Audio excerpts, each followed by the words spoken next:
So I want to give my takeaways from the Patrick Bet-David, Andrew Tate interview, and what I've noticed and what I was able to boil down is that unfiltered and explicitly, Andrew Tate talks about family values, and the theme overall is about family values. One, you can talk about, you can tell about how Andrew talks about men having standards for women they want to be with, and that how could you build a family if your significant other isn't pure for all intents and purposes. Number two, Andrew Tate talks about how he was close with his brother in prison.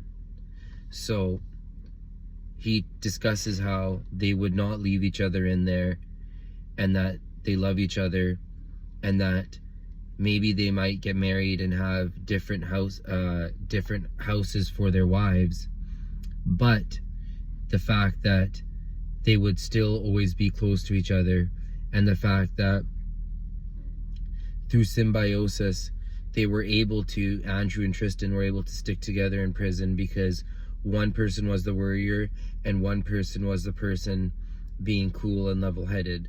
So there's power and unity in numbers. Number three, keep in mind that Patrick Bet-David has over $200 million.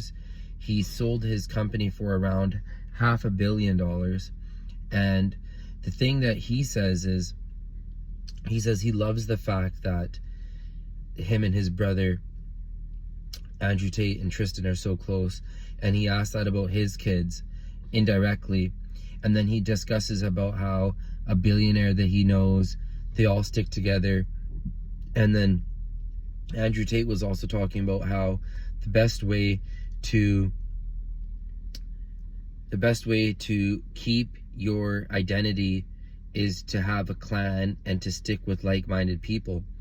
And which is so true with the left, is that they want to deprogram you to accept everything and anything. And if you don't accept their way, they will literally say to you, go back to where you came from, in a liberal tone. And then the right also will say to you, go back to where you came from, but they're not religiously as right-wing or as conservative as Andrew and his religion claims to be. So when Andrew Tate and PBD are talking, and my synopsis is that the whole interview was circling around family values. And the fact that Patrick Bet-David said that if he could go back in time and if he could have 20 kids, he would have loved to have done that. Granted, again, he has $200 million allegedly, and he sold this company for $500 million. What's holding him back from having 20 kids? It's just that it's so frowned upon. It's so frowned upon that you're allowed to say you're a girl, you're allowed to say you're a boy, you're allowed to say you're a pregnant person, you're allowed to say you're in an open relationship. However, you're not allowed to legally say that you're with multiple women at the same time. I'm not saying that as a player that you should be with multiple women at the same time, but if you're a man with a lot of means, the fact that you're just hoarding all your wealth and you're not spreading it around, and you're only producing 3 offspring when you have such wealth and influence on the world, and to decrease all the blessings that you could send out into the world because it's only appropriate to love one woman at a time, I mean, just goes to show how much you can't really focus on your family values.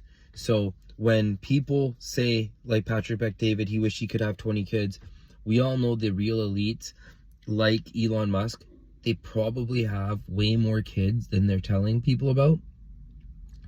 The thing with family is that it's important to destroy everyone else's family, to make everyone else individualistic, so that way they never feel a sense of community.